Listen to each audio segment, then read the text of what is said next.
the government always come up with a scheme to give people cash for a deposit, cash for help to buy. But really, unless you increase the supply of housing and the types of housing available, you don't address the issue. All that you do is you raise the price of housing, the cost of housing. Now, a survey's shown that young people are considerably more likely to support building homes on the Greenbelt than older generations. The results suggest the younger generations are less likely to own a house of their own and therefore willing to sacrifice landscape protections. This research comes as house prices hit a record high, with the average price of homes increasing by £21,000 across the UK on average over the last 6 months. That's according to Rightmove. The price growth has been driven by the race for bigger properties with outdoor space as people wish to spend more time at home. We're joined now by Siohain McDonagh, the Labour MP for Mitcham and Morden in South London. I've long admired your work on campaigning for more housing, not only in your constituency in South London and across the country, but people like you and me who believe that there are parts of the Greenbelt which we should be building on because they're just scrubland effectively. We often get a hard time, don't we? I don't feel I get a hard time. I feel that the Greenbelt is such a great kind of marketing ploy. Everybody believes it's really nice land. Everybody would want to picnic on a day like today.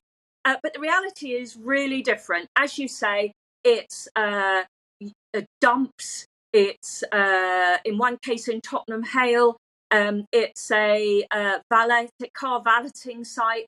So many of the sites are closed off and you can't get anywhere near them. And you have to ask yourself whether allowing those to just remain in that awful condition is worth the fact that so many young people can't buy their homes, so many people can't socially rent a decent place to live. There is about space for about 1 million homes within an easy train ride of London, of sites that could be used for people who need homes. I have to say that I'm much more sympathetic to this argument when we're talking about London and the South East.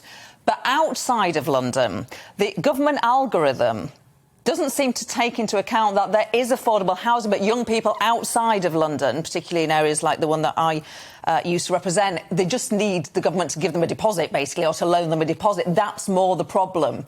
So does the government algorithm, where basically local opposition is far, far reduced, does it work for everyone? No, but see, the problem is, Gloria, the government always come up with a scheme to give people cash for a deposit, cash for help to buy.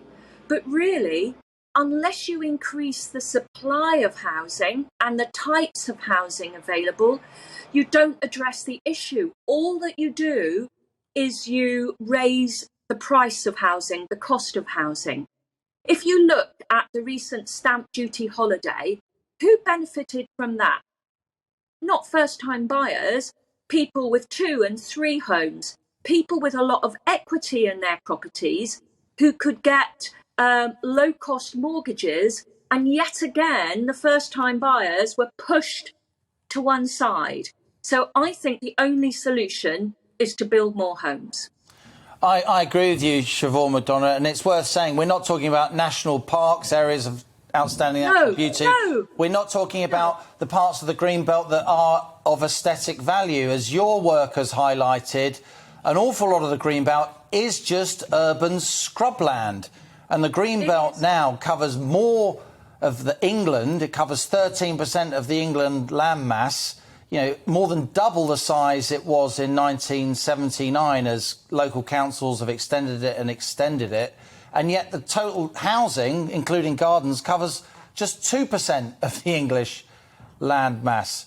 So, but how can you possibly get your ideas through Parliament? Because MPs, by default, always oppose building on the Greenbelt. They always oppose local planning decisions.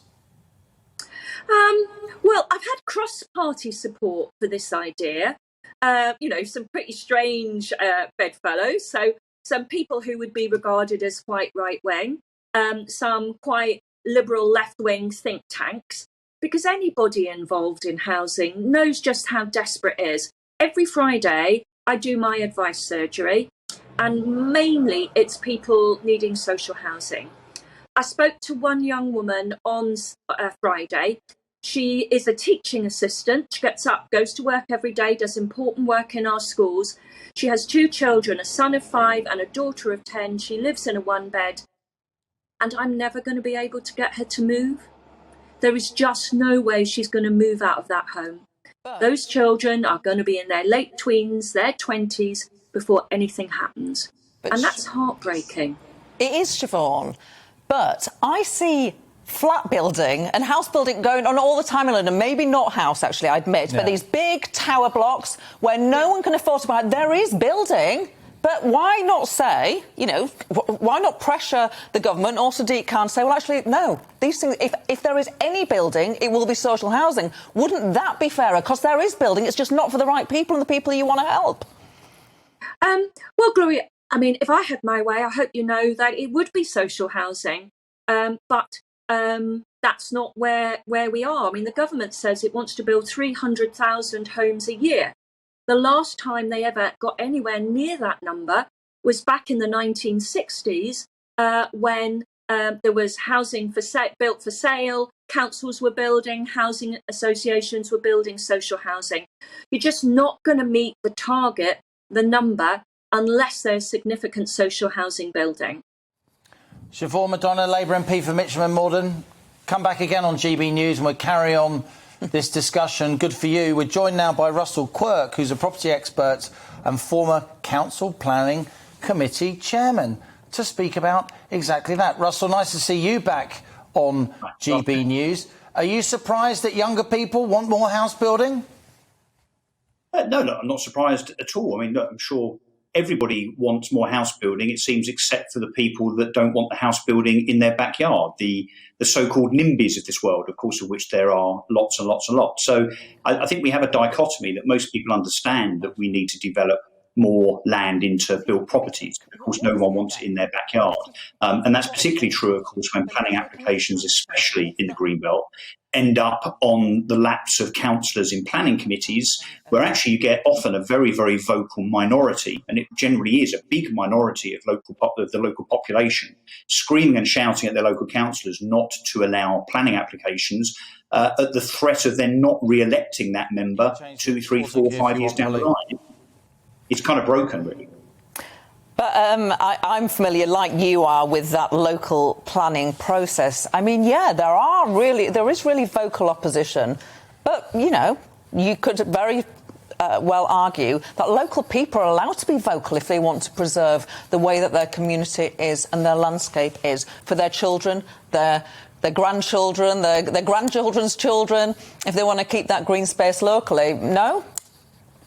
Well, it's a question of proportionality, I think, isn't it? I mean, if we all said we don't want to see any extra building in our towns because we don't want to lose that extra square acreage, or we don't want to see additional traffic, well, then literally we would build nothing at all. And of course, let's not forget, since the Greenbelt had its last major review, which was in the 1950s, the population of this country has grown by 50%. So, of course, the Greenbelt was put in place as a policy for good reason. But the country, the world, society has rather moved on, particularly when it comes to actually not just the amount of people in this country, people come into this country, but indeed people living longer.